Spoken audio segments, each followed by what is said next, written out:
un coureur, Patrick. Un coureur est tombé dans le ravin, Patrick. Sur notre gauche. Un coureur est tombé. Un coureur est tombé. Il s'agit d'un coureur. Attendez, je vais regarder descendre de ma moto. Oui, je vais attendre. Je regarde bien Alex Zoule. Avec l'attaquant de Michel, là, c'est Nibali, le premier à sauter dans sa roue. Franck Schleck est juste derrière. Et Alberto Contador qui vient de partir. Lance Armstrong est lâché. Lance Armstrong est lâché. Et il est littéralement impliqué, comme on dit, dans les milieux cyclistes, alors que tout le monde le passe. Bonjour à toutes et à tous et bienvenue pour ce nouvel épisode des Commissaires de course. Une émission pour les amoureux du cyclisme que vous pouvez retrouver désormais sur notre chaîne YouTube et également sur le site Vélo Club du Net. Moi, c'est Max, alias Albator sur VCN. Et aujourd'hui, pour évoquer l'actualité du moment, sont réunis Baptiste, alias Allez la SSE. Bonjour. Daniel, alias Nopic. Salut à tous. Charles, alias Charlix. Salut à tous. Benjamin, alias Akayon. Bonsoir tout le monde. Et Patrick, alias Patrick Chassé de la chaîne L'Équipe. Bonsoir les commissaires, bonsoir à tous. Et bonsoir à vous et merci Patrick du temps que tu nous accordes pour cette émission. Donc vous l'avez compris, aujourd'hui c'est une émission un peu particulière puisque nous avons l'honneur de recevoir un commissaire assez exceptionnel en la personne de Patrick Chassé qui a eu l'occasion de commenter l'intégralité du Giro pour la chaîne L'Équipe. Alors, qui mieux pour nous aider ce soir pour analyser les derniers événements de la course et tenter de faire un bilan de ce Giro. Voilà, cher commissaire, bien voilà, le décor est planté. Nous pouvons revenir sur ce dernier week-end qui a considérablement changé les choses. Et bien, en tout seigneur, tout honneur, nous allons commencer par notre invité. Patrick, qu'as-tu pensé de ce dernier week-end du Giro ? On s'est pas ennuyé. C'était un week-end, effectivement, on aurait pu imaginer que ça se passerait pas tout à fait comme ça. Il y a eu des surprises, beaucoup de surprises. Après, je crois que je suis un petit peu comme tout le monde. Moi, je suis un petit peu marqué par la dernière étape avec un peu mitigé. C'est un peu bête, d'ailleurs, cette histoire d'étape tronquée, de mecs qui se laissent décrocher. Ça nous a un peu perturbé, y compris d'ailleurs dans l'émission après la course. Enfin, on s'est pas trouvé dans le ton, et puis on a trouvé que c'était un peu à l'image de ce Giro, un petit truc qui gratte dans la gorge et qui fait qu'on n'est pas complètement satisfait, alors que quand même, il y a eu des choses rigolotes, il y a eu des choses un peu tristes, et puis il y a eu quand même du grandiose. Faut pas s'en cacher. Oui, il y a eu du grandiose. Donc voilà. Mais voilà, ce petit malaise un peu gênant là qu'il y a eu parfois pendant ce Giro et essentiellement au cours du dernier week-end. Moi, je pense qu'il est partagé par quelques personnes ici, peut-être. Je ne sais pas si Charles, on sait que tu as fait déjà quelques éditos un peu coup de poing par rapport à tout ça. Donc, si tu veux t'exprimer aussi là-dessus. Ouais, le malaise par rapport à la performance de Chris Froome. On l'a dit, on l'a répété. Puisqu'il y a eu quand même d'autres petites choses, c'est vrai, comme le signalait Patrick juste avant. Ouais, il y a d'autres choses. Si on ne veut pas parler de Froome dès le début, mais il y a 2-3 trucs qui m'ont un peu gêné dans le Giro. C'est cette dernière étape, comme tu disais, Patrick, un peu tronquée. On ne sait pas trop ce qui se passe, on voit les discussions. Je ne suis pas forcément sûr que ça donne encore une fois une bonne image du Giro. Il y a eu cette réalisation aussi très mauvaise. Tu pourras en parler, je pense, parce que forcément, en tant que commentateur, c'était toi qui étais aux premières loges et peut-être l'une des premières victimes de ces cafouillages. On se souvient de l'arrivée du journaliste ou du caméraman de la chaîne L'Équipe qui est obligé de filmer l'écran géant pour qu'on ait une arrivée en direct de la course. Sur une épreuve du World Tour, peut-être la deuxième la plus importante, je trouve que ça fait un petit peu tâche. Ça, auquel on peut aussi rajouter le GPS bourré traditionnel du Giro qui aussi a refait des siennes. Un peu moins que d'habitude quand même. C'est vrai. Un peu moins. Il a commencé sa cure, je pense, de désintox, c'est pour ça. Ouais. Partait de loin, mais c'est vrai qu'il y avait du mieux, je trouve, cette année par rapport à ça. Mais c'est vrai que cette dernière étape, quand même. Je peux vous donner une indication là-dessus. Le GPS, il n'est pas complètement bourré. Il est, à mon avis, un peu, il est un peu bas de gamme. Ce qui fait qu'il faut le remettre, comme tous les GPS d'ailleurs, il faut le réajuster manuellement. Mais là, on a l'impression que le type qui le réajuste sur d'autres courses, il le fait en permanence. Et sur le Giro, l'année dernière ou les années précédentes, on avait quand même un peu l'habitude que le type faisait la sieste et que d'un seul coup, on le réveillait en sursaut et qu'il réajustait le truc. Mais ça, c'est un peu tous les GPS comme ça. Simplement, voilà, il faut être un peu plus vigilant que ne l'a été parfois dans le passé le lampiste qui est chargé de faire ça. Peut-être qu'il a été viré, j'en sais rien, depuis. D'autres, j'en sais rien, j'ai pas d'infos là. Mais ça marchait quand même à peu près bien. À part Cyril Guimard qui avait son chrono et qui était prêt justement à le... Cyril Guimard était prêt évidemment à allumer le GPS dès qu'il en avait la possibilité. Mais enfin bon, contredire le GPS pour ajouter 2 secondes ou 3, ça change pas. C'est vrai que pour cette dernière étape, sinon, j'y reviens. Quelle blague. Enfin, je ne sais même pas si on peut dire une dernière étape. Pour moi, c'était un hommage au critérium d'après-tour. La course est décidée. Les spectateurs peuvent voir les coureurs qui vont en plus moins vite devant eux. Non, mais franchement, quitte à faire ça, comme je l'ai marqué sur Twitter, autant tirer à la tombola quelques numéros de gamins, ils vont rouler avec les coureurs, etc. C'est n'importe quoi. Oui, Daniel ? Oui, à la limite, ce fiasco de la dernière étape était prévisible si l'organisateur avait pris le temps d'étudier son propre roadbook, puisque bon, on sait que les rues de Rome, c'est quand même pas l'idéal pour y faire passer une course cycliste. Ce qui était un peu moins prévisible, je pense, et on sera tous d'accord, c'est la renaissance de Chris Froome pendant les 2 jours qui ont précédé. C'était quand même une renaissance totalement inattendue. Et bon, je voudrais quand même revenir un peu là-dessus et en dire 2 mots, sans forcément entrer dans tous les détails, parce que si je le fais, je vais tenir la parole pendant 1 heure et ça va monopoliser l'émission.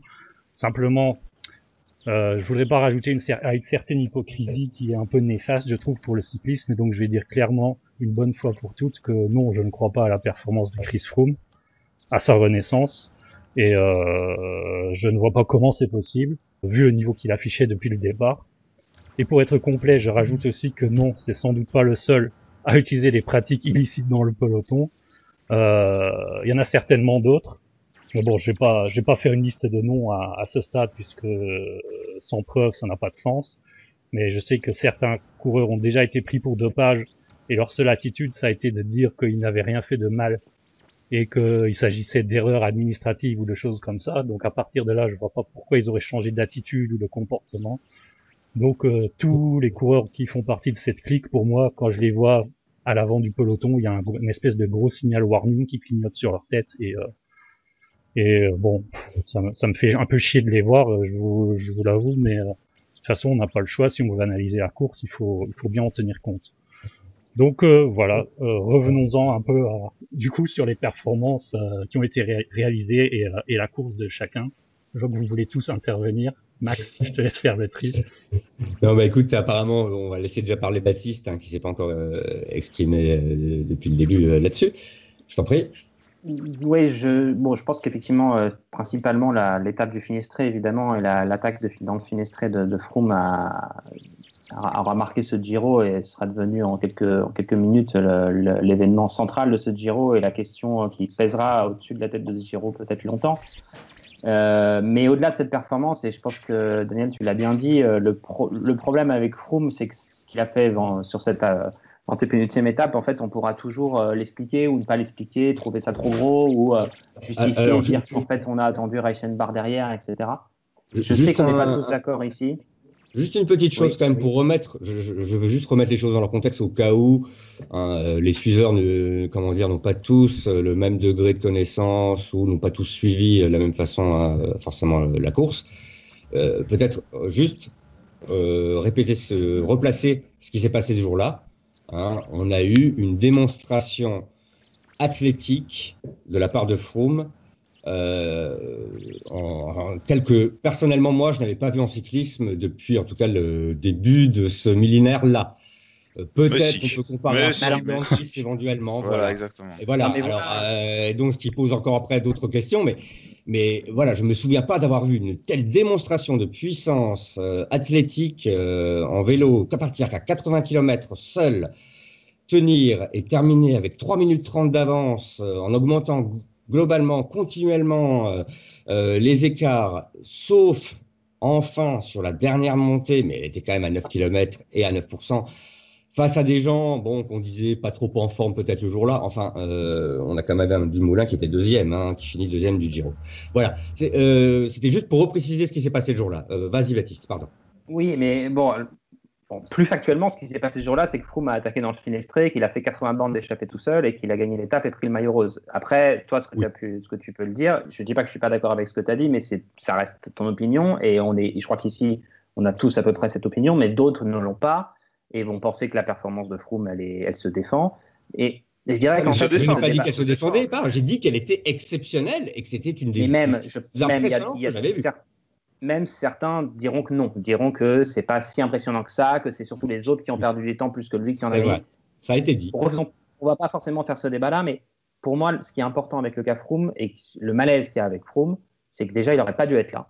Il ne devait pas être au départ du Giro, avec son contrôle anormal sur la Volta. Et je trouve que tout le long du Giro, ça a été un malaise, mais comme il n'était pas en position de gagner la course pendant très longtemps, en fait, on s'est un peu accommodé de sa présence en se disant bon, il est là, ça fait un peu chier, mais bon, au pire, c'est pas grave parce qu'en fait, il pèse pas vraiment sur la course. Et on s'est pris un retour de boomerang le dernier week-end à ce niveau-là.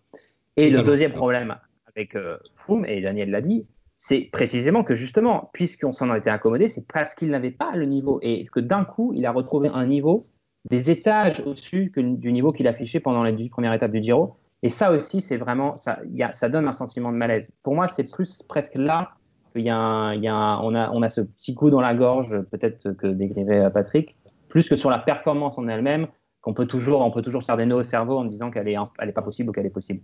Moi, je nuancerais juste par rapport à son pic de forme, c'est qu'il a été aussi en forme quand même pour l'étape du Zoncolan.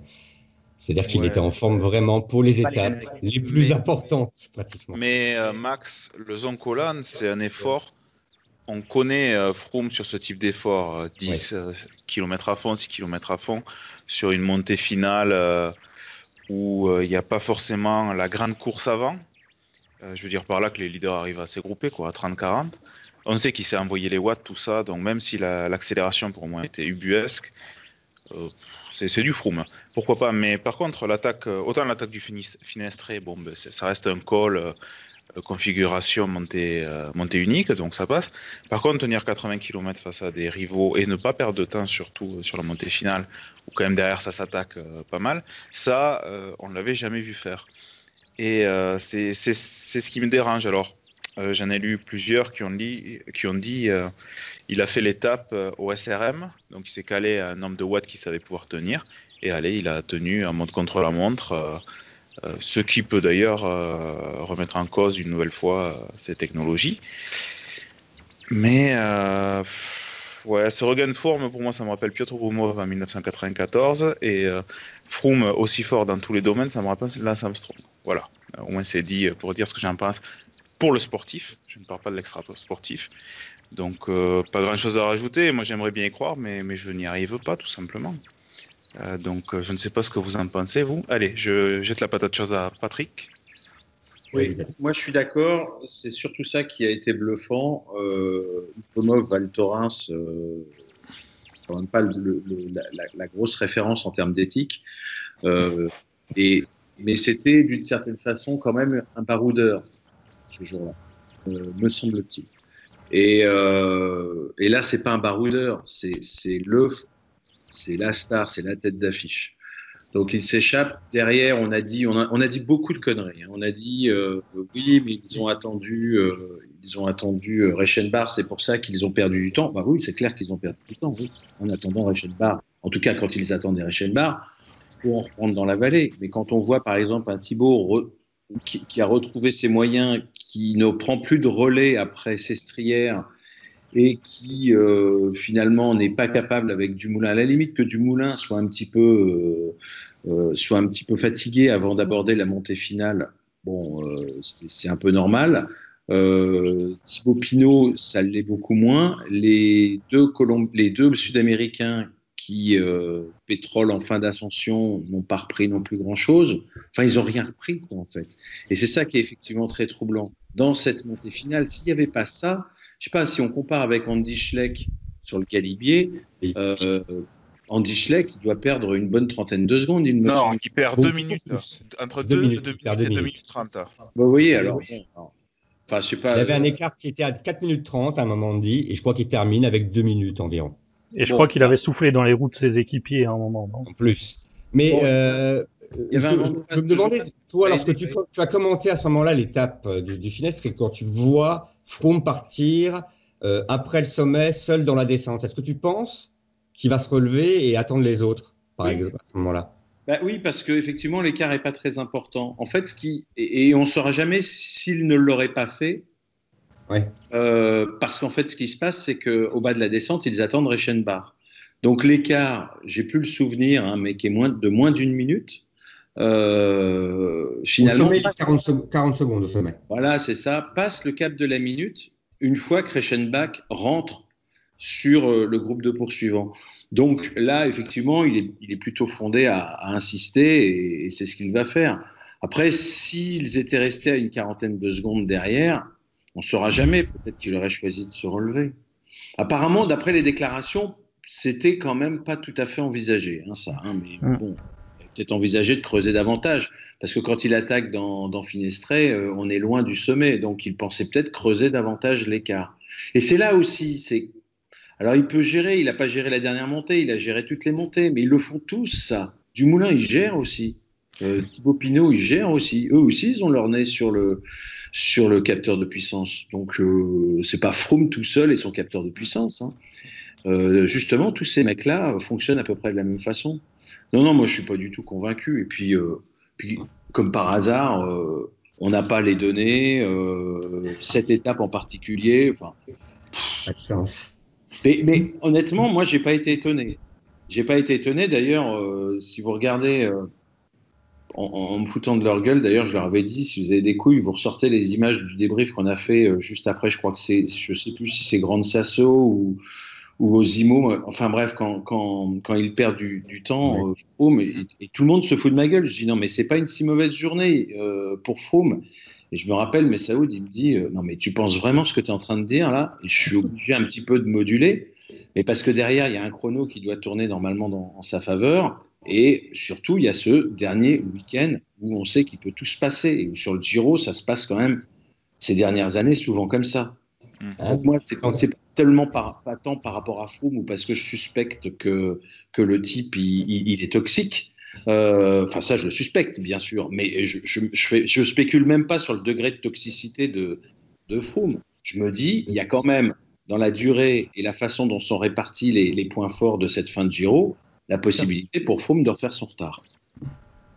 Plusieurs fois, ils avaient eu l'occasion de tuer la bête blessée, ils ne l'ont pas fait, c'est vrai. Charles. Par rapport à l'épisode que tu évoquais de Froome qui se serait demandé ou pas d'attendre les autres après le Finestre, moi, j'y crois pas une seule seconde. Enfin, pour une seule raison, c'est que Froome, c'est un tueur, en fait. C'est ce que les autres n'ont pas. Froome, à aucun moment, il va se poser des questions. Et je suis sûr que si c'est Dumoulin devant, Pinot ou n'importe qui d'autre, avec les 40 secondes d'avance, il attend. Et au final, on n'a pas cette avance à l'arrivée. Ça me fait penser à quelque chose. Peut-être que Froome a gagné la course parce qu'il a été offensif, etc. Je ne reviendrai pas sur les circonstances que vous l'avez évoquées, mais moi je pense que c'est surtout les autres qui l'ont perdu. En fait, combien d'occasions, si on y pense, ils ont eu de vraiment larguer Chris Froome définitivement? En première semaine, il y en a eu pas mal. Même la dernière semaine, il y a un moment, je ne sais plus si c'est mercredi ou jeudi, on voit qu'il y a deux groupes dans le peloton parce qu'il y a une cassure qui s'est faite dans une descente. Et là, les mecs, à aucun moment, ils se disent bah, tiens, si jamais on roulait en tête de peloton, si jamais on essayait de lâcher Froome, de le repousser un peu plus loin. À aucun moment, les mecs se disent ça. Enfin, je l'ai déjà dit lors de plusieurs émissions, et ça me questionne vraiment beaucoup sur la stratégie de ces poursuivants. Oui, je suis Daniel, tout à fait... tu voulais enchaîner là-dessus? Ouais, je suis tout à fait d'accord avec ce que dit Charles. Après, avec le petit bémol que pour la petite cassure de la dernière semaine où Froome était un peu attardé, j'ai cru comprendre que Dumoulin et son équipe n'étaient pas au courant qu'il y avait des cassures et que Froome était dedans. Ensuite, ils étaient carrément dans le peloton, tu le vois qu'il y a des cassures. Ouais, voilà, mais il a dit qu'il avait le nez dans le guidon et qu'il s'en rendait pas compte. Bon, ça m'étonne un peu. Ça dit pareil. Bon. Mais en tout cas, ce qui est certain, c'est que les arrivées en altitude de la première semaine, enfin les 2 premières semaines, il y a des moments où Froome aurait pu être mis un peu plus loin. Puis les mecs, ils le savent que c'est un tueur. En plus, c'est ça que j'ai du mal à comprendre. Tu sais qu'à un moment, lui, si jamais il a l'occasion, il va pas les louper. Et les mecs qui ont l'occasion de le foutre définitivement en l'air, et ils le font pas. Et ça, j'ai vraiment beaucoup de mal à comprendre. Mais je suis pas d'accord avec vous. Hein. Je suis pas tout à fait d'accord avec vous. Vous avez l'air de dire que les autres auraient pu tuer le match bien avant en ce qui concerne Froome. Mais à chaque fois, il y a une bonne raison pour que ça ne se passe pas. Un jour, il va y avoir le vent qui va bloquer. Je sais pas, sur l'Etna, par exemple, en Sicile, en tout cas. Un jour, il y a les deux loulous là qui sont là, qui roulent pas. Et bon, on peut se dire quand même que ce jour-là, effectivement. Dumoulin, Pinot peuvent s'entendre et faire leur course indépendamment de Carapaz et de Lopez, mais quand bien même, ils ne pouvaient pas enfoncer le clou tant que ça. Et Yates, j'oublie quand même, ils ne pouvaient pas enfoncer le clou tant que ça. Donc, à chaque fois, il n'y a pas. Enfin, pour moi, ce n'est pas des mecs qui ont fait la course en roue libre et puis après qui regrettent que finalement l'écart ne soit pas fait. Vous pensez toujours. Enfin, quand je dis vous, pardon, hein, le public pense souvent. Je trouve trop souvent que oh là là, ils pourraient s'entendre, il n'y a pas d'alliance, etc. Bah non, il n'y a pas d'alliance. Chaque fois, il y a la victoire d'étape qui se jouait, qui intéressait quand même finalement beaucoup de monde, y compris d'ailleurs un Thibaut Pinot. Donc c'est facile après de dire bah oui, vous avez raté l'occasion. Pour reconnaître que les écarts qu'on a eus, qui aurait pu imaginer avant les écarts qu'on a eus dans Jaffrau, quoi. Personne. Non, c'est très juste ce que tu dis, Patrick. Effectivement, on a souvent un peu tendance à oublier que le cyclisme, on va dire, c'est une course, une compétition multifactorielle et c'est assez rare de se retrouver avec un groupe de coureurs qui peut rouler contre un autre coureur isolé, enfin que l'entente soit parfaite parce que chacun a des objectifs individuels qui ne sont pas forcément en adéquation avec les objectifs du groupe. Donc c'est souvent un peu ça qui sème la zizanie dans les groupes et qui réduit à néant certaines manœuvres. Donc voilà, il faut jamais oublier ça dans le cyclisme. C'est ce qui fait l'une des beautés de ce sport, je pense. Alors, mais de l'autre côté, t'as quand même Froome. Enfin, lui, c'est un tueur. Tu vois. Il n'hésite pas une seule seconde. Enfin, quand il va faire des bonifs sur la Vuelta, on se retrouve jamais à se poser ce genre de questions avec un gars comme lui. En fait, c'est aussi ça qui me pose question. Enfin, peut-être que les autres sont peut-être pas mauvais, mais peut-être pas assez tueurs. C'est peut-être ça plus le mot adéquat. Mais je ne sais pas si c'est une coïncidence, j'ai l'impression quand même qu'on a vu assez souvent cette année ce genre de situation quand même où un groupe n'arrivait pas du tout à s'entendre comme ça, que ça... Bon, même si ça va pas être effectivement arrivé à chaque fois pour les raisons que vous avez données juste avant, j'ai l'impression que c'est quand même une bonne entente, c'est de plus en plus rare dans ce genre de situation. Et que souvent... Il y a tellement de paramètres. Oui, mais c'est du coup celui qui tire le premier au bon moment, on l'a vu par exemple pour Yates à Sappada. C'est exactement ça. Celui qui shoot au bon moment a vraiment sa chance. On l'a vu avec Jungels aussi pour Liège-Bastogne-Liège. C'est une tendance quand même cette année un peu. Faut être seul en fait. Faut être seul. Si t'es seul, t'es bon. Mais Froome au Finestré, c'est ce qu'il fait aussi. Tu vois. Alors, c'est ce qui lui fait que ça marche aussi. Si t'es seul, t'es bon, sauf si t'as Froome derrière. Parce que si t'as Froome derrière, lui, tu sais qu'il va rouler. Parce que justement, il a confiance en ses capacités, il a déjà tout gagné. Et comme a dit Charles, c'est un tueur. Moi, j'utilise le terme cannibale, c'est-à-dire il veut tout. Il veut absolument tout. Du coup, malheureusement, si tu pars en solo et que Froome peut rouler derrière, il va rouler derrière, presque sans demander l'aide des autres, tant qu'il pourra rouler. Même s'il perd 15 secondes, il se dit, de toute façon, c'est pas grave, je les récupérerai plus tard. Après, pour Sappada, Yates, c'est pas qu'il met le bon coup au bon moment, c'est qu'il fait ce qu'il veut quand il veut sur cette étape. Il était 2 jambes au-dessus des autres. Après, en effet, on ne peut pas leur reprocher de ne pas s'entendre, surtout qu'il faut considérer qu'ils sont dans l'effort, hein, ils ont le cardio à bloc, je ne réfléchis pas forcément aux tenants, aux aboutissants, mais la seule fois où en effet je leur reproche de ne pas avoir tenté, c'est quand il y a cette cassure où il y a Froome, et je crois qu'il n'est pas le seul piégé d'ailleurs. Il y avait Lopez, je crois aussi. Peut-être que ça aurait rien donné, hein. Je suis pas sûr. Mais voir la première partie du peloton s'arrêter d'un coup, quand les équipes de sprinters, c'était Labora, je crois, qui roulait, s'arrête, j'ai fait, mais quand même. Enfin voilà, c'est dommage. C'est dommage surtout en fait parce que ça permet à Froome, le coureur qu'on voulait pas avoir gagné, remporter la course. Après un numéro dont on a déjà parlé, mais c'est surtout que c'est le vilain petit canard qui gagne, quoi.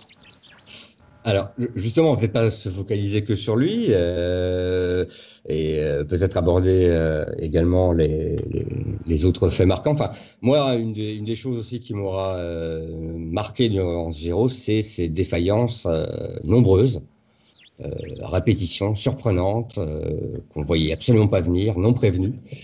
Donc Yates, Aru, lui, on le voyait à chaque fois, l'élastique se tendait, et puis bon, finalement, ça finit par craquer. On a eu une petite phase ridicule un peu avant quand même, hein, parce qu'on est quand même sur le Giro, faut pas oublier. Et donc je disais Yates, Aru, on a eu qui? Puis finalement, oui, on a eu aussi, bien sûr, Pinot, et en début de compétition, Chavez. Alors, je ne sais pas ce que vous en pensez de tout ça, c'est quand même une accumulation assez étonnante. Ça a donné une saveur très particulière à ce Giro aussi. Oui, Daniel. Oui, c'est vrai, comme tu l'as dit, il y a eu pas mal de défaillances et ça me permet de me vanter de l'un de mes pronostics d'avant Giro, c'est-à-dire que l'usure tout au long de cette compétition allait avoir un impact très déterminant. On l'a déjà vu ces dernières années sur le Giro, que la 3e semaine et surtout les dernières étapes de montagne faisaient des différences qu'on ne voyait pas forcément les autres jours et que ce n'étaient pas forcément les mêmes coureurs qui ressortaient. Cette année, ça s'est vérifié une fois de plus et c'était assez prévisible. La fatigue a vraiment usé les organismes pendant ces 3 semaines. D'abord, il y avait ce départ en Israël où il faisait, je pense, assez chaud. Il y a eu des transferts assez longs. Je crois que lors du jour de repos, pour partir d'Israël, les coureurs ont pris l'avion à 5 heures du mat. Donc ça fait pas un jour de repos très reposant. Je crois qu'ensuite, après l'Etna, il y a eu des problèmes pour rejoindre le continent, etc. Donc tout ça, ça ajoute déjà de l'usure. Ensuite, il y a les traditionnelles étapes de transition qui, sur le Giro, ne sont jamais de tout repos. On a pu le vérifier pendant toute la 2e semaine où tous les jours il y avait la bagarre, où tous les jours ça roulait à fond. Et voilà, lorsque la vraie montagne, la haute montagne est arrivée, certains coureurs l'ont payé cash. Mais hormis Rome, il n'y a qu'une seule étape, je crois, où ça n'a pas bagarré du tout. Non ? L'étape en Israël, vers Shiva, Eilat, ça n'a pas bagarré. Hein. Celle-là, elle était partie loin, non ? Non, il y en a quand même eu des étapes où il n'y a pas eu. Mais c'était une étape usante quand même, celle-là. Des étapes plus difficiles à commenter que d'autres. Mais globalement, ça serait bien bagarré quand même, c'est vrai. Et pas beaucoup. La première semaine, je crois qu'on a oublié la première semaine de course. La première semaine de course, on a une semaine qui est quand même. Moi, il me semble. Alors, effectivement, les trucs qui me reviennent en mémoire, c'est un peu les heures d'ennui à commenter. Parfois, on avait des très belles arrivées. Caltagirone, Sant'Anifa. Voilà, il y avait de belles arrivées avec des bonnes explications sur les petits répétitions d'arrivée, mais c'était pas forcément auparavant très très passionnant. Hein. C'était pas passionnant, mais c'était usant et après c'était quand même usant. J'avais l'impression parce que les échappées mettaient toujours du temps à se former pour finalement échouer dans la majorité des cas. Hein. C'est vrai que ça n'a pas été un tour propice aux échappées, mine de rien. Je ne sais pas si tout ça, ça a joué. Mais pour voir autant de coureurs ensuite lâcher prise, et c'est pas des petites défaillances où ils perdent 5-10 minutes, non, c'est tout de suite une demi-heure, 3/4 d'heure. Bon, pour Pinot, on en sait un peu plus maintenant, mais... On a l'impression que les mecs étaient fatigués, en fait. Ces images de peloton où les gars se relevaient vachement vite dans les montées finales, je trouve, par rapport à ce qu'on peut voir d'habitude. Je sais pas si Patrick, tu as eu la même impression ou pas, toi, non ? Peut-être accès à plus d'images, plus de trucs en commentant le direct. Ouais, moi, je vais pas répondre à ta question. J'ai quand même l'impression qu'on se fait... D'abord, ça ne veut pas dire grand-chose et il ne faut pas forcément en déduire quoi que ce soit quand on dit que beaucoup de coureurs sont victimes de défaillances. Qu'est-ce que ça voudrait dire ? Si vous demandez à Christian Prudhomme, il vous dira « un cyclisme avec beaucoup de défaillances, ça nous rassure, etc. » Enfin, voilà. Il va nous faire un discours un petit peu rassurant, disant que avant il n'y avait pas de défaillance, alors qu'on sait très bien qu'une défaillance, par exemple au lendemain d'une journée de repos, je ne viserai personne, ça peut être quand même assez suspect. Donc il n'y a pas grand-chose, enfin quand je dis qu'il n'y a pas grand-chose à en tirer, bien sûr qu'on aimerait savoir, mais on ne peut pas comme ça avoir des a priori en se disant regardez, vous voyez bien ce que je veux dire quand même, toutes ces défaillances, c'est un petit peu louche. C'est assez compliqué. Moi, j'avoue que j'ai été un petit peu perturbé par l'équipe Mitchelton-Scott parce qu'effectivement, ils ont 2 leaders et il leur arrive exactement la même chose. L'équipe a un niveau qui, pour moi, n'est pas le niveau habituel de cette formation. ils étaient tous quand même nettement au-dessus. À la fin, Nieve, il va gagner une étape. Bon, Nieve, quand il gagne que des belles courses. Il n'en gagne pas beaucoup. Mais il est quand même... Voilà, je les ai trouvés... Alors, est-ce que c'était... Et puis en plus, c'est quand même génial. Eux, ils avaient une belle équipe au départ quand même, Patrick. Comment? Sur le papier, au départ, c'était une belle équipe, hein, avec Nieve, Egg, Kreuziger. On savait que ça allait grimper quand même. Et puis Kreuziger... sauf que Kreuziger, on l'a pas vu, c'est vrai. C'est moins bien que Sky, c'est moins, à la limite, c'est même moins bien qu'Astana. Oui, bien sûr que c'est l'une des grosses équipes, mais c'est l'une des grosses équipes. On était surtout focalisé sur Chavez et Yates. Non, je suis pas. Cette équipe, je la trouvais pas impressionnante sur le papier. Enfin, intéressante, etc. Là, ils étaient quand même tous à un niveau. Ils tiennent la baraque. Enfin voilà quoi. J'ai trouvé que c'était très fort. Et surtout, il y a ces deux défaillances importantes à des moments un peu bizarres dans la course. Moi, j'avoue que ça m'a interpellé. Alors, je suis pas en train de dire. Alors, bon, il faut faire gaffe parce qu'on peut très vite jeter la suspicion sur tout ce qui se passe. Et je me rends compte que c'est un peu ce que je suis en train de faire. Ce que je veux dire, c'est que j'ai l'impression, et ça a été dit d'ailleurs, je crois, à l'antenne chez nous, qu'il y a vraiment un cyclisme à deux vitesses. Il y a vraiment, et l'expression n'est pas à reprendre en référence à ce qui se disait au début des années 2000. Il y a un cyclisme à deux vitesses dans le sens où il y a un cyclisme des AUT et il y a un cyclisme, on va dire, du MPCC, si vous voulez. Enfin voilà. Et ça, c'est un vrai problème. C'est un vrai problème. C'est-à-dire qu'on sent qu'il y a une petite différence entre certains coureurs qui n'est pas énorme, qui est peut-être de 10-20 watts, au-dessus et on a l'impression qu'ils ont tous un peu, enfin beaucoup en tout cas dans ces équipes sont un peu comme ça. Voilà. Moi c'est ça ma crainte. Je l'affirme pas, je dis j'ai peur de ça. Et ça serait en tout cas une explication à peu près plausible pour pas mal de choses qui se sont passées actuellement qui se sont passées durant ce Giro. Je suis d'accord avec toi, Patrick. On en parle depuis un peu le début de l'année. Quand on revoit des choses pour certaines équipes qu'on n'avait plus revues depuis quelques temps, et il y a des choses qu'on voit qui nous inquiètent un peu, on va dire, de notre point de vue de suiveur, et toujours d'un certain groupe d'équipes, on va dire, par rapport à d'autres. Et je vais encore revenir sur Froome, malheureusement, mais on a plusieurs fois dit ici qu'on était un peu également un tournant par rapport à cette affaire Froome, parce que si vraiment il y avait rien, parce que finalement au début ça me paraissait invraisemblable de dire ça, mais plus on avance, plus je me dis oula.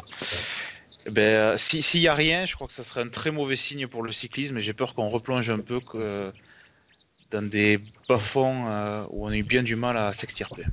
Non, mais je crois sincèrement, pardon, je monopolise un peu le truc là, mais je crois sincèrement que les autorités CI, etc., les grands tours, se sentent quand même concernés par ce problème. Je ne sais pas s'ils vont pouvoir prendre des mesures, je ne sais pas si les équipes vont accepter, mais ce que je viens de dire, c'est quelque chose dont on parle beaucoup en ce moment dans les équipes et dans les instances, on va dire, grands organisateurs, UCI, etc. Il faut que ça change. Ça ne peut pas continuer comme ça. Et c'est pour ça que je dis, attention, on n'est pas dans quelque chose d'illégal. Les types, à partir du moment où ils obtiennent des AUT, c'est complètement légal. Ils peuvent prendre leur cortico s'ils veulent, etc.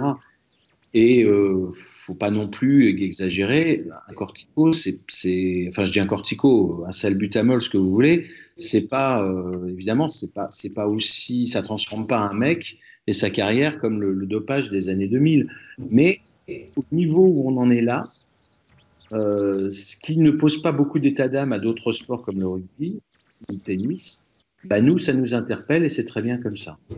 Mais ce que tu dis, c'est intéressant, Patrick, parce que c'est vrai qu'il y a presque plus de différence maintenant. On l'a vu en montagne lors du dernier Tour de France entre Bardet, Oran, Froome, etc.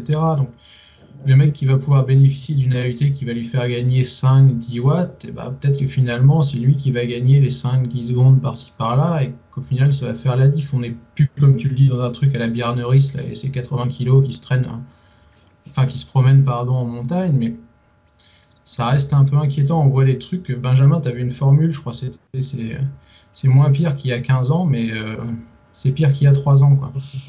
Dans le sens où on commence à retrouver des trucs, on regarde un peu les temps d'ascension, il y a pas mal de mecs qui font ça sur Twitter, après ça va prendre avec des pincettes, parce qu'on n'a pas forcément tous les éléments, mais on trouve quelques petits trucs qui m'inquiètent un petit peu.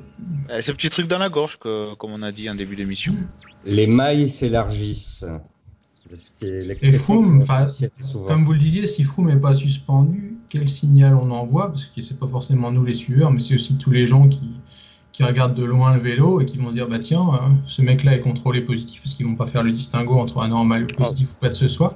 Et après, bah tiens, il n'est pas suspendu. Pourquoi? Oui. Comment? Donc, corruption, etc. Enfin, on connaît tous les lieux communs quand il y a des choses comme ça. Et... assez inquiétant. Patrick le disait sur la chaîne L'Équipe, si Froome va sur le Tour de France, ce ne sera pas la même ambiance, il ne va pas être reçu a priori de la même façon. Parce que on n'a pas le même caractère ici, entre guillemets, on respecte moins les champions que les Italiens. Et si on peut lyncher quelqu'un, on se lâche facilement en France. Oui, je vais vous raconter une anecdote. Après l'étape de Jaffrot, on sort du studio et on passe la main au chroniqueur de foot de l'équipe d'Estelle. Et je croise l'un des chroniqueurs que j'aime beaucoup d'ailleurs, qui s'intéresse au vélo, mais qui s'intéresse vraiment, et qui me dit mais alors lequel est propre? Il me dit pas alors Froome il est toxique, il me dit lequel est propre. Et encore une fois, comme c'est pas un mec borné, stupide, il y en a. Là, je me suis dit mais pourquoi tu dis ça? Il me dit quand même, il dit t'as vu l'autre là qui gagne toutes ses étapes et puis qui abandonne, enfin qui s'écroule. Bon, voilà, il n'y a pas besoin. Je pense, et le public, il est là. Et le public en France, il est là aussi. C'est-à-dire qu'au bout d'un moment, et Froome, ça fait un petit moment qu'il fait du bruit avec ses casseroles. Donc, oui, en France, on n'est pas. Je pense qu'au bord des routes, c'est pas qu'un public de passionnés. Quand je dis passionnés, c'est pas forcément des passionnés aveugles, mais je pense que moi, par exemple, si je vais au bord de la route, même si je n'ai pas confiance en Froome, je ne vais pas pour autant lui jeter des cailloux. Or, il y a des gens qui, à mon avis, parfois viennent sur le bord des routes. Voilà, c'est pas des. Ils sont un peu avinés en plus. Bon. C'est les supporters cochonous, je les appelle. Bon, il faut dire aussi le Giro se passe au mois de mai, donc les gens qui sont sur la route là sont plus motivés. C'est des gens qui sont là pour voir la course. Alors qu'en juillet, on a un public beaucoup plus varié, tout simplement. Oui, c'est un public de vacanciers, un public qui vient un peu au jeu du cirque. La kermesse, quoi. Ouais, et moi, franchement, moi, j'ai très peur quand même. Je trouve que ça. Mais nous, on le voit. Ça risque de donner encore une image encore plus détestable du vélo. Froome, encore une fois, je m'en fiche. Mais le vélo va en pâtir, et c'est ça qui est c'est ça le problème, c'est cette suspicion permanente dont on est un peu sorti, qui va revenir si jamais Froome n'est pas suspendu, et c'est comme un cercle sans fin en fait, et ça c'est vraiment dommage, quoi. Qu'est-ce qu'en définitive on va retenir de ce Giro dans un mois, dans 6 mois, dans 2 ans? Et c'est pareil, tu l'as souligné Patrick, je crois sur Twitter, quel symbole on a quand c'est Contador qui remet le trophée au vainqueur, un mec qui a gagné, qui a été déclassé. Et il est présent sur le podium, tout va bien, tout le monde est content, et il remet le trophée, je crois, où il est juste présent, j'ai pas tout regardé. Mais... ça, non, je l'ai pas mis sur Twitter. J'ai tweeté quelqu'un, mais à l'antenne, ça m'a fait rire, quoi, parce que c'était assez surprenant. J'étais même pas au courant qu'il était là. Enfin, quand j'ai vu Contador, je pense qu'on a tous pensé la même chose. On s'est dit, mais c'est incroyable, mais Mauroveni, mais enfin le surcoup, ils sont complètement amnésiques, quoi. On a un grand fan de Veni là. Oui. En plus, t'imagines l'image si on retire le Giro à Froome, cette image de Contador et Froome ensemble, les deux mecs à qui on aura retiré le gain de la course. Enfin, mais c'est ça si on veut se foutre de notre gueule, mais c'est magique. Et on commence le Giro en Israël avec Armstrong. C'est pire que ça, c'est Veni lui-même qui se dédie, puisqu'il disait qu'il ne voulait pas avoir une seconde affaire Contador avec Froome sur le Giro. Mais il l'invite. Donc c'est n'importe quoi.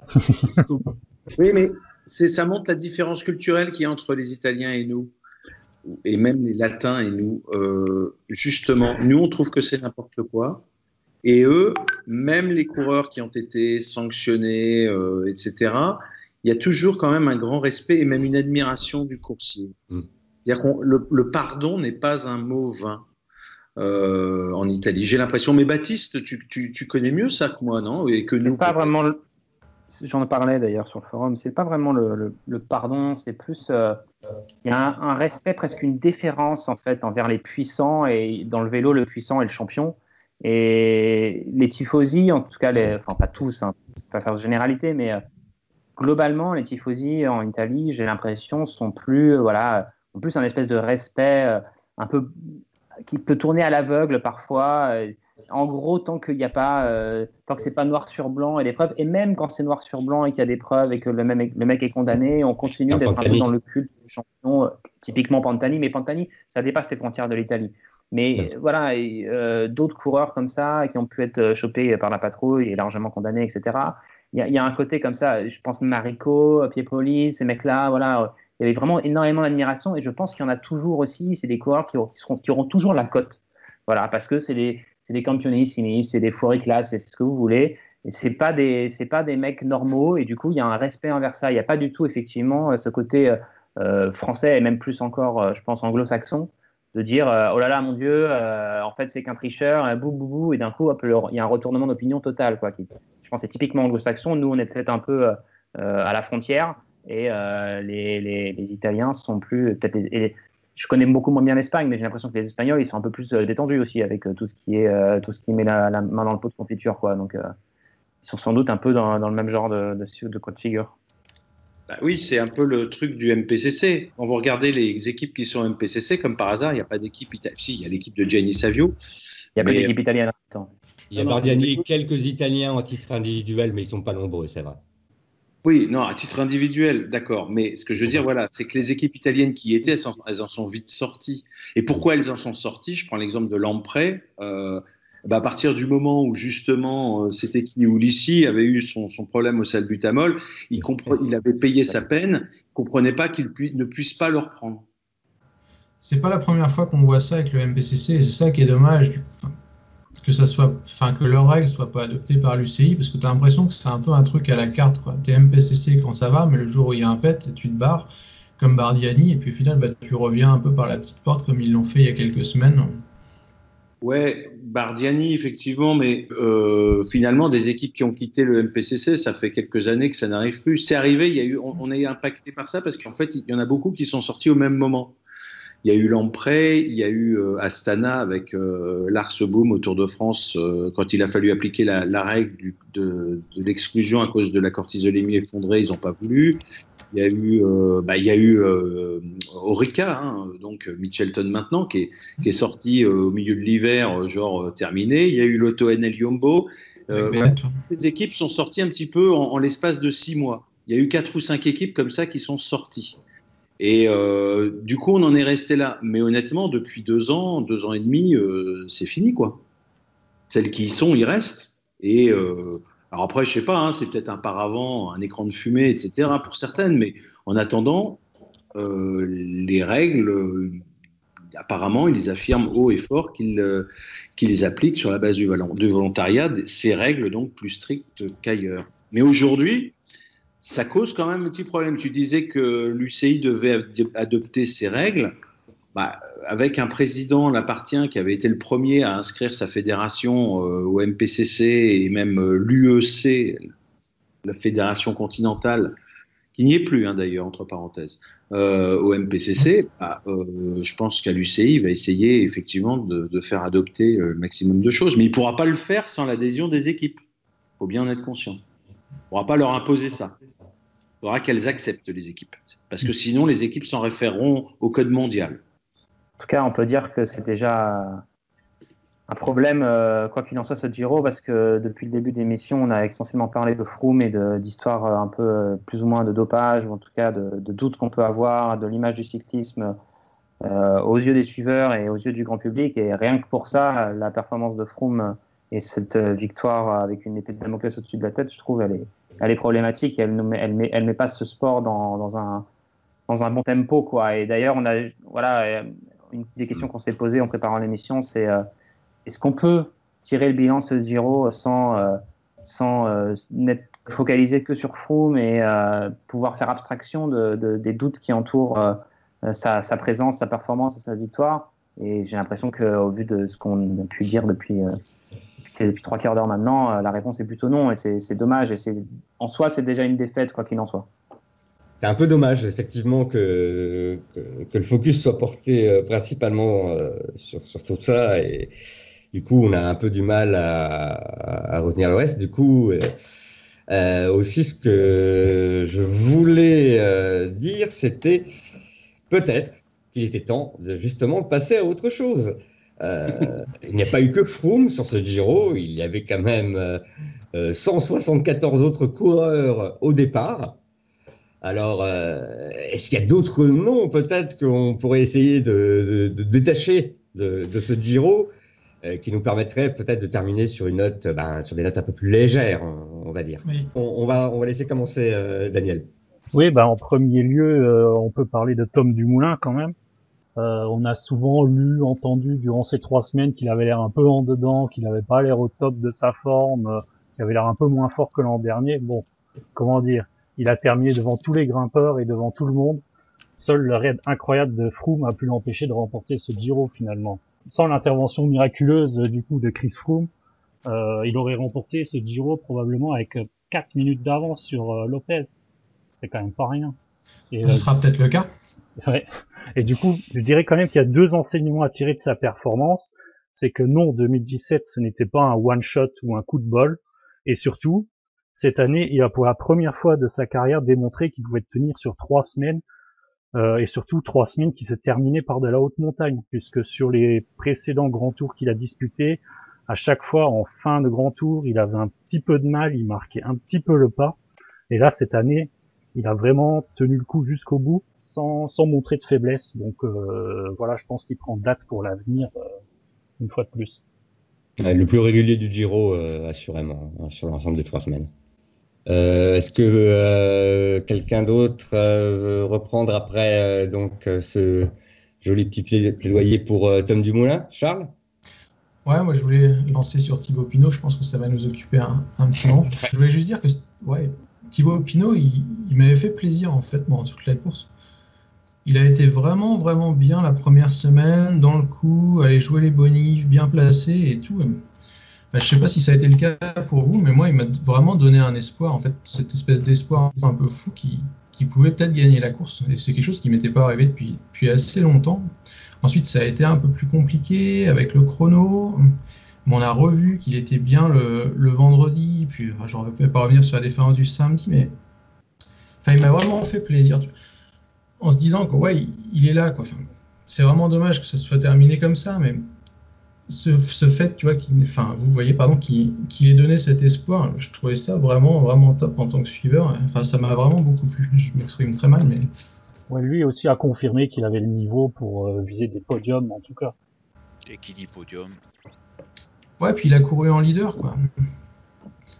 La FDJ, ils ont assumé leur truc, vraiment... il m'a fait plaisir. C'est vraiment sur la lignée du Tour des Alpes où il avait vraiment assumé son maillot, ce qu'il avait peut-être un peu plus de mal à faire les autres années. Il a peut-être gagné en confiance parce que le physique, on l'a déjà vu même dès le Tour de France 2012, où il était un des rares à suivre le Train Sky. Mais je trouve que cette année, donc je prends plus que le Giro, on l'a vu prendre ses responsabilités. Je pense à Zapada où il a vraiment accéléré sur certaines montées. Il a essayé, c'était le seul qui essayait de relayer Dumoulin. Je pense qu'il s'est passé un truc et j'espère que ce week-end dernier où il y a eu la grande étape du Finestré derrière la grosse défaillance, mais il a quand même fini l'étape. Je pense que ça peut être un tournant dans sa carrière. Puis en tant que fan, il nous a procuré des émotions. Hein. Puis après, c'est aussi ça qu'on recherche. Enfin, on est passé un peu par tous les états, mais ouais, vraiment. D'ailleurs, il n'y a qu'à voir comment le studio, l'équipe s'est éteint après la défaillance malheureuse. Mais Patrick pourra en parler, mais ouais, on a senti que ça vous a marqué. Le moment où il pète, en fait, on a l'impression que vous étiez un peu éteint. Enfin, je sais pas si on peut le dire comme ça. On prend même Cyril Guimard qui passe pour un un être odieux et insensible, non je plaisante, mais aux yeux de beaucoup en tout cas, était franchement, était peut-être d'ailleurs de nous trois le plus ému. Pour être tout à fait honnête, moi j'étais plutôt en train de chercher des infos, c'est pour ça que je me suis éteint. Non pas parce que j'étais à ce point-là traumatisé, mais parce qu'il fallait essayer de comprendre, il fallait essayer d'avoir des témoignages. Et on a eu beaucoup de mal à avoir une réaction de quelqu'un de l'équipe, le médecin, Martial Gaillan, Joly. C'était assez confus au début, hein. C'était assez confus d'ailleurs à ce niveau-là, au niveau de la communication. On ne savait pas trop. Hein. C'est confus. Gaillan te répond, il ne dit pas grand-chose. Mais non, mais c'est un peu normal parce que ils sont aussi surpris que nous. Bien sûr, on sait qu'il a passé, je crois que c'est dans l'après-course, Jérémy Roy nous dit qu'il a passé une très mauvaise nuit. Mais bon, donc ça, il le savait. Mais enfin, maintenant, sur un grand tour, des coureurs de cet acabit qui passent une sale nuit, après une étape aussi difficile que celle vécue la veille, enfin, je pense que si Tom Dumoulin a passé une sale nuit, c'est fort probable, mais on ne l'a jamais su. Enfin, fort probable, j'en sais rien, mais c'est tout à fait dans le domaine du possible et on ne le saura jamais, puisque lui n'a pas vécu de journée noire le lendemain. Donc, sur un grand tour, c'est presque dans la norme, à un moment, de passer des mauvaises nuits, etc. Donc, ils ne s'y attendaient pas. Ils s'y attendaient pas du tout. Et donc, sur le moment, ils ont d'abord voulu, eux, comprendre ce qui se passait. C'est pour ça qu'ils ne voulaient pas communiquer. Moi, je n'avais pas des questions sur... Je ne voulais pas, par exemple, que Jackie Maillot, le médecin de l'équipe, me fasse un diagnostic. Je voulais juste qu'il me raconte, justement, est-ce que le matin, ça allait bien? Est-ce que finalement, ce dont on entendait parler, il était malade, souffrant bronchiteux la veille, l'avant-veille, est-ce que c'était bien vrai? Ou est-ce que c'était une vue de l'esprit? Ou est-ce que c'était, quelque chose d'un peu... psycho, enfin voilà quoi. Et donc non, on n'a rien eu. Il a fallu attendre un bon petit moment, mais parce que eux voulaient faire effectivement un vrai diagnostic. Et d'ailleurs, quand ils ont fait le diagnostic, ils se sont rendus compte que c'était beaucoup plus grave que ce qu'ils imaginaient. Il fallait l'hospitaliser, il fallait pas traîner. Il y avait plus de 42 fièvres et ça après tout le monde me l'a confirmé. Et justement, est-ce que tu as des infos, Patrick, par rapport à son état à l'heure actuelle, s'il est mieux, Bon, ça a l'air d'aller. Moi, je parle très peu avec Thibaut, mais on s'envoie des petits messages. Et bon, là, il s'est même foutu de ma gueule, donc ça doit aller bien. Non, mais je sais qu'hier, moi, il est sorti au moment où commençait l'antenne. Non, mais je crois que ça va. Le hasard fait qu'il a une pneumopathie. Moi, j'en ai fait une il y a des années. C'est super désagréable. Et effectivement, la fièvre monte super haut. En fait, je ne sais pas comment il a fait pour finir l'étape avec une telle température. Et d'ailleurs, les mecs disent, si on avait su que c'était si grave, s'ils avaient pu lui mettre un thermomètre dans le cul pendant qu'il roulait, peut-être qu'il l'aurait arrêté tout de suite, quoi. Mais c'est vrai que quand on l'a vu, quand il explose, quoi, il a la bouche grande ouverte, il est complètement le maillot ouvert, comme s'il faisait, je vais pas dire un arrêt, mais 50 degrés. Il y avait vraiment quelque chose, une sensation d'asphyxie incroyable, quoi. Alors que le peloton était composé, je crois, de 30 ou 40 unités encore. Moi, je me suis dit, mon Dieu, mais qu'est-ce qu'il y arrive, quoi. Et c'est vrai que ça aurait pas été Pinot en quel je crois. Je me serais dit, là, il y a peut-être quelque chose. Oui, mais alors c'est là qu'il faut. Je veux pas revenir sur le sujet principal. Non, mais c'est là qu'on se rend compte, en tout cas, que la communication est importante. Et que d'ailleurs, d'autres équipes ne communiquent peut-être pas assez. Je pense à certaines équipes étrangères. Donc, il y a toujours quand même un déficit de communication. Pas quand ça va bien. Alors là, ça circule. Les vidéos, les machins, les trucs, je suis bien placé pour le savoir. Mais quand ça va mal, tout le monde, personne ne veut plus rien dire en se disant que dans 2 jours, on aura oublié. Non, c'est pas du tout comme ça. D'ailleurs, à ce propos-là, pour quitter un peu peut-être justement le sujet Pinot, parce que on reproche déjà à l'équipe sur le forum d'en parler beaucoup, à nous d'en parler beaucoup aussi sur le forum. Alors si on commence à en parler aussi beaucoup dans l'émission. Je peux juste faire une parenthèse là-dessus. Reproche justifié à mon sens. Mais il faut savoir que c'est divisé l'après-midi. Moi, je m'occupe du commentaire pendant la course. Alors, si pendant la course, on a trop parlé de Pinot aussi, mais je crois pas, à part évidemment au moment où Thibaut a un gros souci. Mais après, le choix de l'après-course, le conducteur et même de l'avant-course, ce ne sont pas les mêmes personnes. Nous, on est des intervenants, comme je le fais avec vous. Et effectivement, j'ai trouvé qu'on avait fait beaucoup sur Thibaut Pinot. Peut-être parce que j'en sais rien, j'en ai pas vraiment parlé, mais peut-être parce qu'on imagine que c'est ce qui va faire de l'audience. C'est possible. Mais c'est pas en tout cas la volonté de ne parler que de Pinot, parce que c'est Pinot, et parce que Chassé aime bien Pinot. On est loin du compte, hein, là, en l'occurrence. Très bien. Comme ça, les choses sont claires. Est-ce que, du coup, quelqu'un d'autre voulait évoquer un autre coureur pour se dire oui? Ouais. Je t'en prie. Alors, je vais parler vite fait de 2 coureurs, donc je vais le faire assez vite. Le premier, c'est Alexandre Geniez, premier français au général, 11e, qui est pas loin du top 10. C'est la deuxième fois qu'il fait un très bon classement général sur le Giro.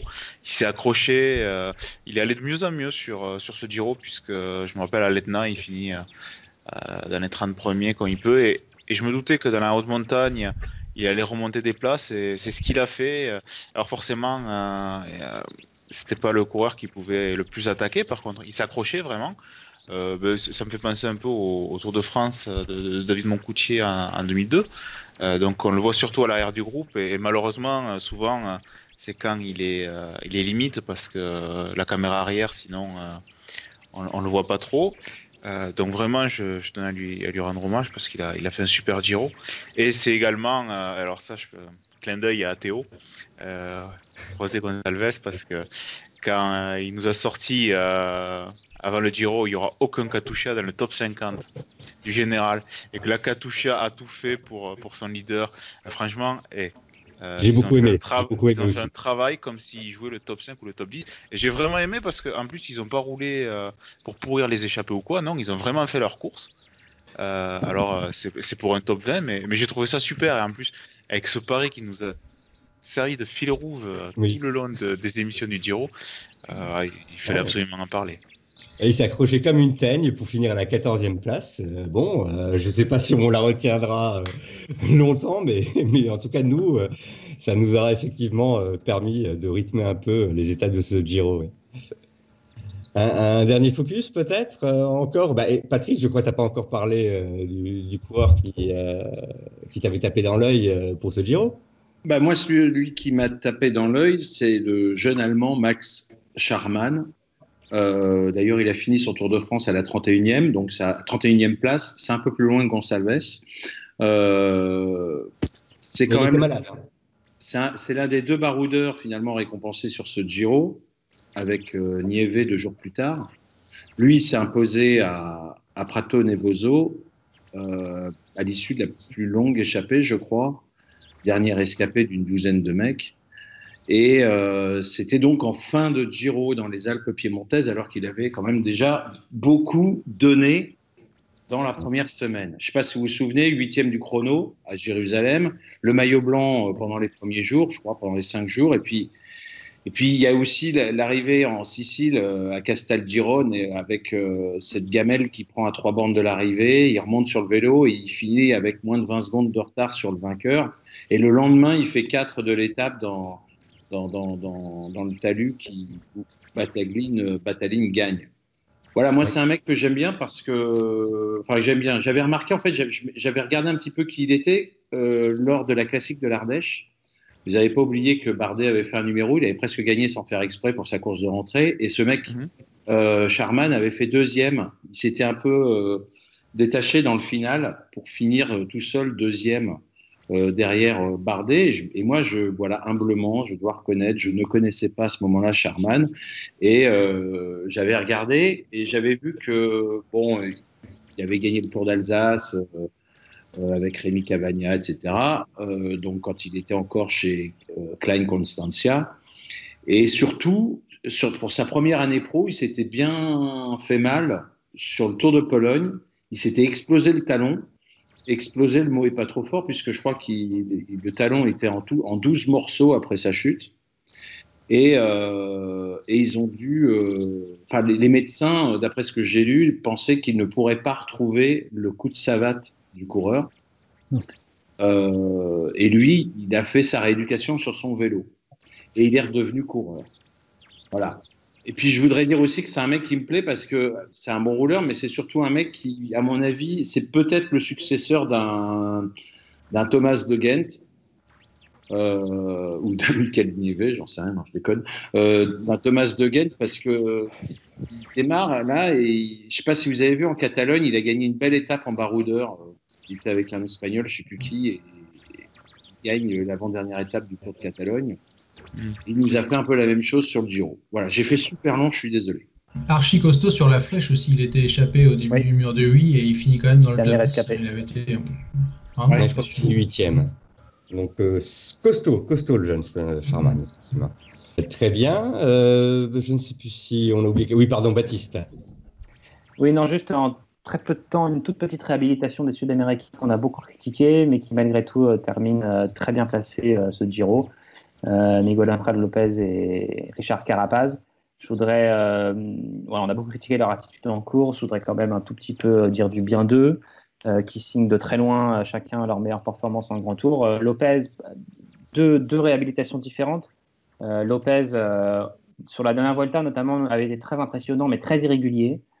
Et on avait dit López c'est peut-être un mec qui est capable de faire des coups d'éclat, de gagner 2 étapes, mais il a pas il a des hauts et des bas, il n'arrive pas à tenir sur 3 semaines. Et je pense que une des raisons pour lesquelles il a été peu offensif sur ce Giro et c'est même passif et suiveur, c'est aussi parce que je pense que le but était de travailler ça aussi, de voir si en lissant mieux son effort, en étant peut-être un peu moins foufou, je sais pas, il était capable de mieux et il est monté sur le podium du Giro, il est 3e, peut-être mieux s'il arrive des bricoles à Froome. Donc je pense qu'au moins il s'est prouvé à lui-même, il a prouvé à son équipe qu'il était capable de monter sur le podium d'un grand tour. Et peut-être qu'on le reverra plus offensif quand il en aura davantage l'occasion, mais je pense que c'était important pour lui de franchir ce cap. Et quant à Carapaz, je pense que lui, tout simplement, il était déjà hyper content d'être là et que l'appétit est venu en mangeant. On se rappelle qu'il a gagné à Montevergine en fin de première semaine en passant une superbe accélération un peu avant la flamme rouge. Il a pris le maillot blanc un petit peu aussi à ce moment-là. Et voilà, et je pense qu'au fur et à mesure, il visait sans doute plus un fond de top 10, quelque chose comme ça. Et il était déjà très content de suivre, à mon avis, sur l'étape du Finistré, des gars comme Dumoulin, Pinot et López. Et ils se sont un peu tirés la bourre avec López pour le maillot blanc, mais honnêtement, je pense qu'ils ne faisaient pas non plus forcément beaucoup de films là-dessus. Et déjà, pour lui, terminer 4e du Giro, Carapaz, on sait que c'est un bon coureur depuis un petit moment. Et déjà, l'an dernier, il a fait des belles performances en montagne. Là, je pense qu'au départ de ce Giro, personne n'aurait jugé crédible de le mettre 4e, quoi. Donc voilà. C'est déjà très très bien d'en être arrivé là. Ouais, clairement, parce que même si c'est une pépite, il est pro depuis à peine 1 an et demi. C'est son 2e GT. Je pense que le gars, il avait absolument aucun repère sur ce niveau de performance. Moi, je le suis un petit peu, mais jamais de la vie, je l'aurais imaginé dans le top 5. D'accord, il gagne le Tour des Asturies. D'accord, il fait 11 de Paris-Nice, mais c'est tout, quoi. C'est des belles perfs, mais à cet âge-là, à peine 25 ans, je crois qu'il a 25 demain. Jamais de la vie, je l'aurais imaginé être capable de tenir la distance comme il l'a fait, quoi. Et quand tu vois ça, t'es le mec, tu dis, bah ouais, d'accord, si je roule mais que j'explose et que je finis 15e, quel est l'intérêt, quoi. Surtout quand tu débutes, c'est pas un vieux briscard de 30 ans, un mec qui a de la bouteille, quoi. Très bien. Bon. Et pour finir sur les révélations, j'avais une question à Patrick, justement. On a Patrick Conrad qui a fini 7e du Giro. Je crois qu'on l'a quasiment jamais vu et je voulais savoir combien de fois tu pensais que tu l'avais cité pendant les 3 semaines de course. Donc on l'avait vu à l'antenne. Bah, on l'a cité quand même, non? Non, c'est pas une critique, j'ai l'impression de l'avoir jamais vu en fait, mais il fait quand même 7e. Ouais, non, enfin, voilà.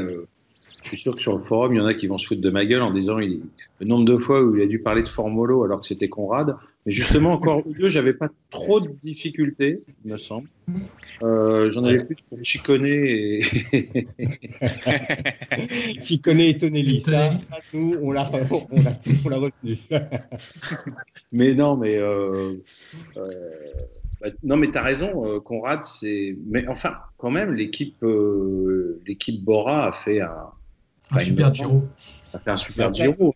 Il y a quelque chose que tu ne sais pas, Patrick, c'est que sur le forum Vélo Club, on est quelques-uns à entretenir un petit culte pour le héros de la discrétion et de l'humilité en matière de coureur, c'est-à-dire c'est Emar Zubeldia, qui avait quand même comme spécificité d'être toujours dans le top 10 du Tour de France sans qu'on ne le voit, sans qu'il ne soit jamais cité à l'antenne.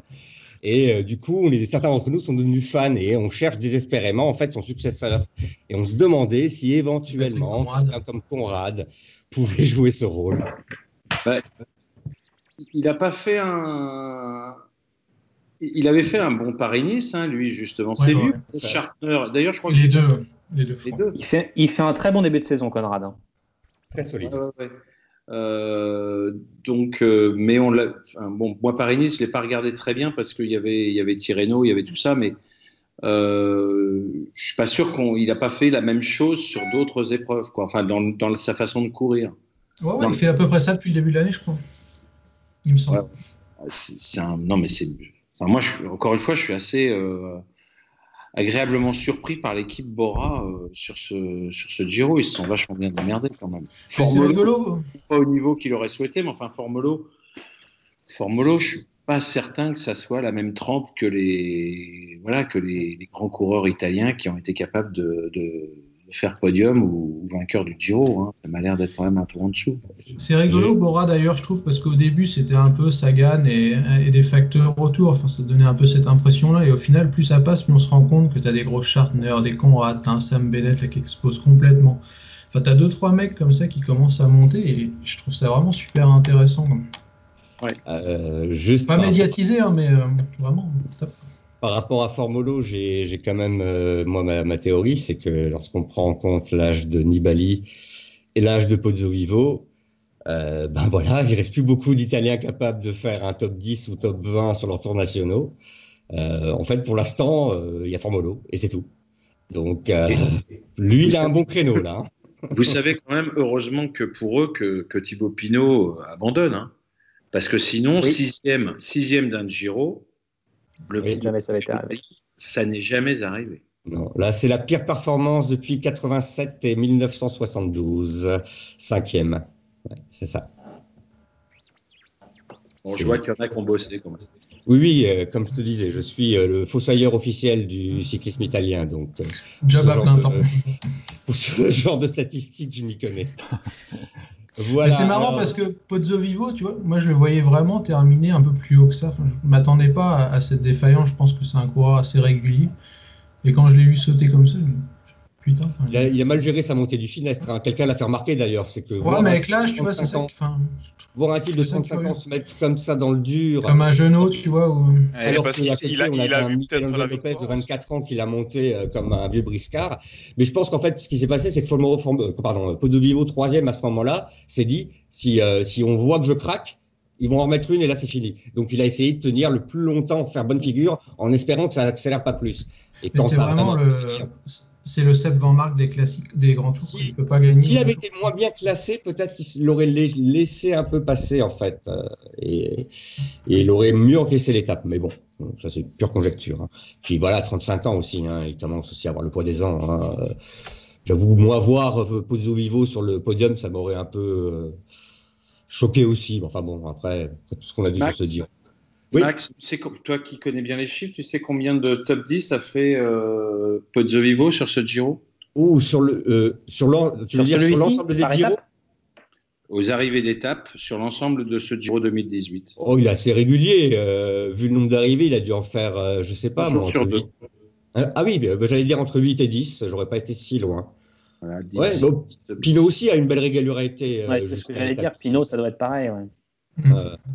C'est, je crois, les plus réguliers en haut sur les étapes de montagne depuis le Tour du Trentin, en fait. Hein. Ils ne se quittaient pas pratiquement tous les deux. Voilà, bon, écoutez, est-ce que vous voulez encore rajouter une dernière chose sur ce Giro, en guise de bilan, en guise de conclusion? Un dernier point, parce qu'on l'avait évoqué, je crois, pour l'émission de présentation, Rohan Dennis qui était censé se tester sur ce Giro, on voit que c'est toujours pas ça. Hein. Il n'est pas passé en mode 4x4. Ah, justement, je voulais en parler, et moi je trouve que finalement il a été plutôt convaincant quand même dans son genre, puisque bon, il a bien. Oui, mais bon, jusqu'à l'avant-dernière étape, ou quelque chose comme ça, il était quand même dans le top 10. Il lui a manqué un petit peu de jus pour bien terminer ce Giro, évidemment. Et d'ailleurs, je crois que dans une interview après ce Giro, il a commencé à parler de perdre du poids. En tout cas, par rapport à son projet de viser les top 10 dans les grands tours dans les prochaines années, je pense qu'il est quand même sur la bonne voie. Ouais, il a déjà 28 ans, il va falloir qu'il s'active quand même un peu, je pense. Et 28 ans, Chris Froome, c'est là qu'il a commencé. Hein. Souhaitons qu'il ait une meilleure fin. Bon, bien, je vois qu'on s'en sortira pas. Très bien. Bien, écoutez, je pense que nous avons fait le tour de la question pour ce Giro. On a essayé d'éviter de tomber dans le trou noir Christopher Froome. Je ne sais pas si on a vraiment réussi. En tout cas, c'est un sujet sur lequel nous reviendrons sûrement beaucoup plus tard. Maintenant, nous allons passer à la seconde partie de l'émission. À tout de suite.